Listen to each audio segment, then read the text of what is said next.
O tema do nosso relato sobrenatural de hoje é o Hotel Assombrado.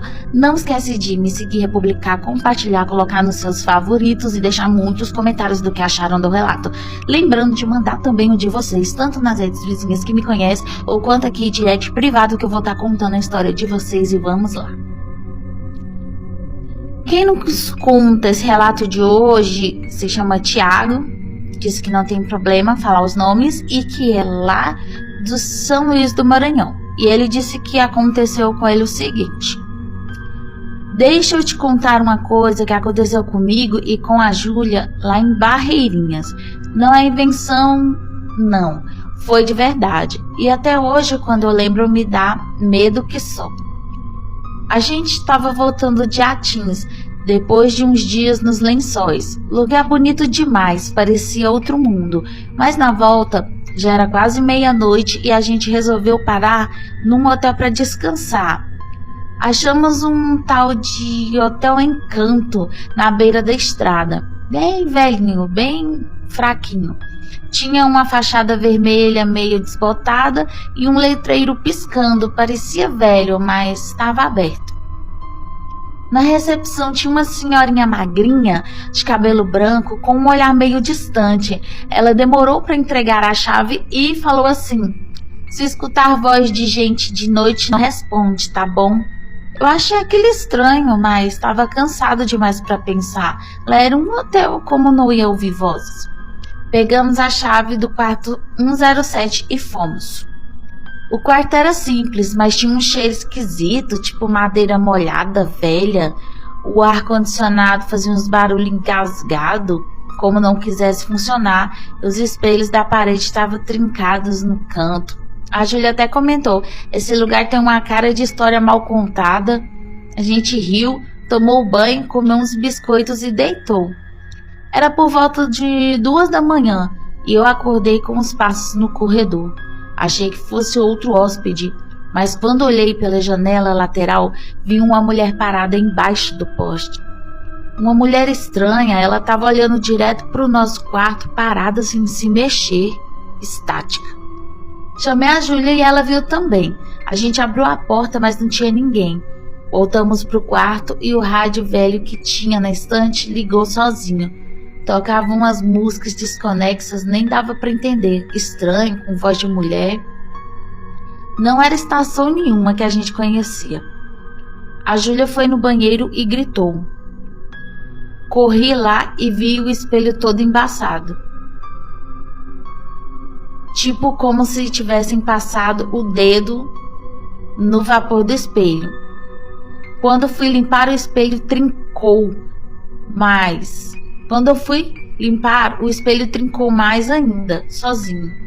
A luz começou a piscar e a televisão ligou sozinha e mostrou umas imagens dos lençóis, mas não era qualquer imagem. Era a gente caminhando nas dunas, filmado de longe, e atrás da gente a mesma mulher, sempre parada, sempre olhando pra gente. E vocês não foram embora. Vocês não saíram correndo. E o relógio da gente travou umas quase 4 horas da manhã. E a porta não abria, o interfone não funcionava. A Júlia começou a chorar e eu fiquei ali tentando manter a calma, tentando entender o que estava acontecendo, mas tremendo por dentro. Aí veio a batida na porta, 3 pancadas lentas. Olhei pelo olho mágico e vi. Era a mesma mulher de perto, pele branca que nem vela, olho preto que nem carvão. E ela falou sem abrir a boca: vocês estão aqui. Depois disso, tudo apagou. Desmaiaram, né? Meu Deus. A gente acordou no outro dia deitado na areia, perto do rio Preguiças, molhado, sujo, sem saber como foi parar ali. A primeira coisa que fiz foi procurar o carro, e ele estava lá estacionado certinho, do lado de um terreno baldio e uns escombros. Só que o hotel não estava lá. A gente perguntou para um senhor que vendia peixe ali perto. Ele olhou para a gente com cara de espanto e disse: esse Hotel Encanto aí pegou fogo faz tempo, meu filho. Uns 20, 30 anos atrás. Começou no quarto 107. Morreram 3 pessoas, nunca reconstruíram, tá só os terrenos vazios lá e as coisas velhas dos escombros queimados. A Júlia ficou branca igual papel e eu não consegui dizer nada. A gente só passou a noite dentro de um prédio velho, abandonado, todo estragado, que não existia mais. E tudo que a gente viu, a mulher, o rádio, o espelho, a televisão, provavelmente eram fantasmas, impressões do que já aconteceu ali. O carro estava ali, parado, como se nada tivesse acontecido, mas a gente dormiu dentro de um hotel abandonado, queimado há décadas, sem perceber, sem entender, como se o lugar tivesse se aberto só pra gente naquela noite. Desde esse dia, a gente nunca mais ficou parando na estrada para dormir em lugar nenhum, em hotel, em nada. E às vezes, quando tá tudo calado, a gente ainda lembra daquelas músicas chiando baixinho no rádio. Eu nunca consegui explicar. Isso aqui é bem... Quem não sabe o que é impressão? Impressões são como resíduos emocionais ou energéticos que ficam presos no lugar onde algo muito forte aconteceu. Geralmente envolvendo dor, sofrimento, morte ou eventos traumáticos. Não são fantasmas conscientes, tipo espírito que conversa ou interage. São mais como repetições de momentos, como se o ambiente tivesse gravado aquilo e reproduzisse de tempos em tempos. É o que eles devem ter passado. E como se manifesta? É como se um lugar tivesse memória própria. Essas impressões podem aparecer de várias formas. Sons recorrentes, passos, vozes, choros, batidas, sempre nos mesmos horários ou lugares, aparições repetidas, como uma figura que aparece e desaparece, que é o que eles devem ter visto, mas nunca interage, só repete o mesmo gesto, o mesmo trajeto, sensações físicas, frio repentino, cheiro de queimado, perfume antigo, sensação de estar sendo observado, ou objetos que se movem ou funcionam sozinhos, rádio ligando, luz piscando, espelho embaçado. Isso tudo faz parte das impressões de locais abandonados. E por que isso acontece? Acredite-se que esses lugares onde houve morte violenta, sofrimento intenso ou rituais ficam marcados, e essas marcas podem se manifestar para pessoas mais sensíveis ou em momentos específicos, como à noite, em datas ligadas ao evento, ou quando alguém entra no lugar sem saber da história.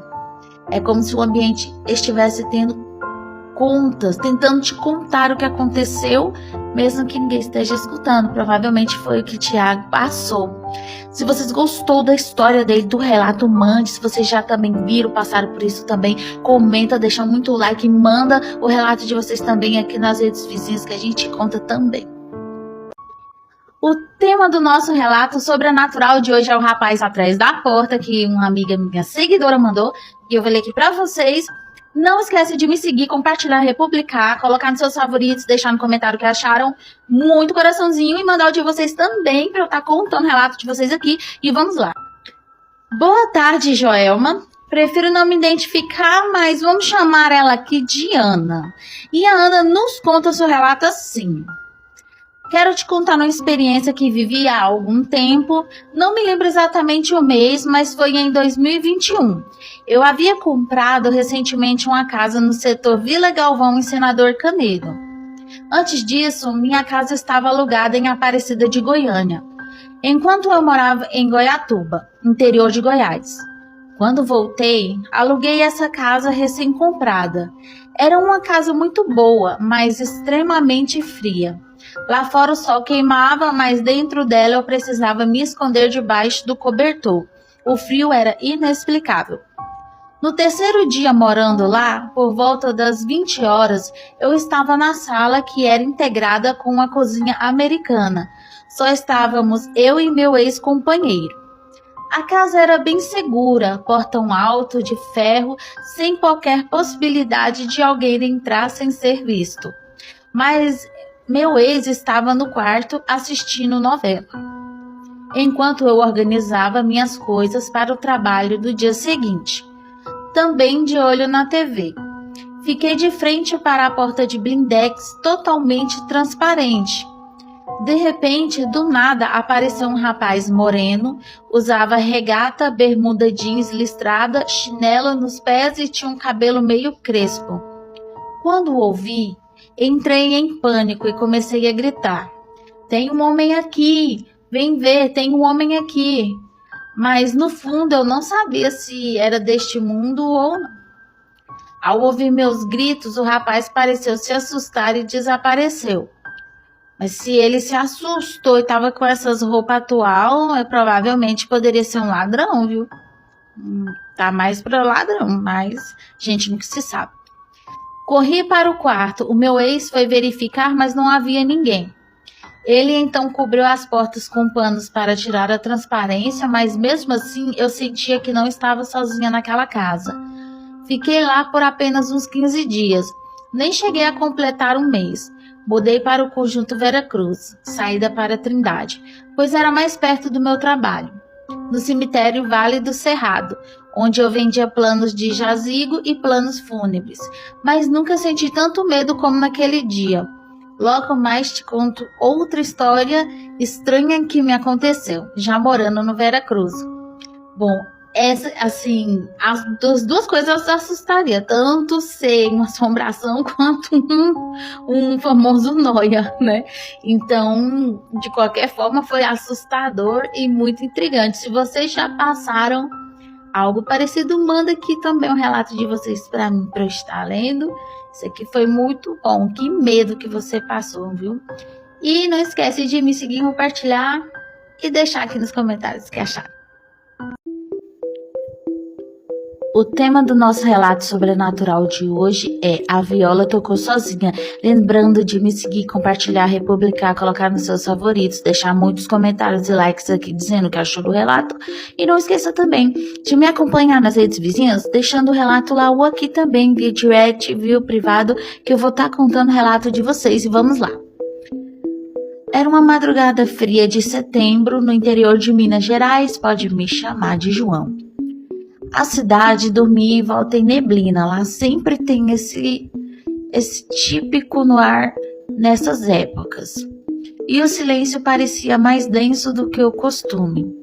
Eu tinha apenas 9 anos e estava em casa com os meus 2 irmãos, dormindo no quarto ao lado dos nossos pais. A casa era simples, com paredes de tijolo aparente e telhados de zinco que estalava com o sereno da noite.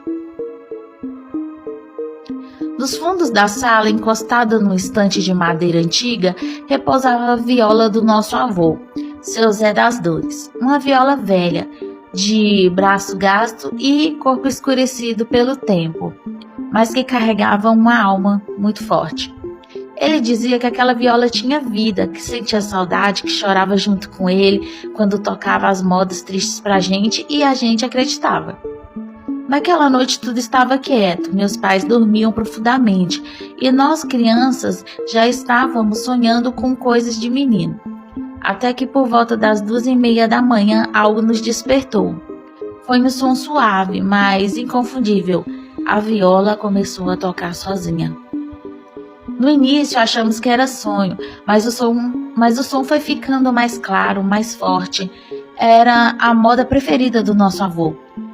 Aquela que ele sempre tocava nas tardes de domingo, sentado na cadeira de palha, olhando para o horizonte. A melodia era triste, arrastada, cheia de sentimento, e o mais estranho, ninguém estava na sala.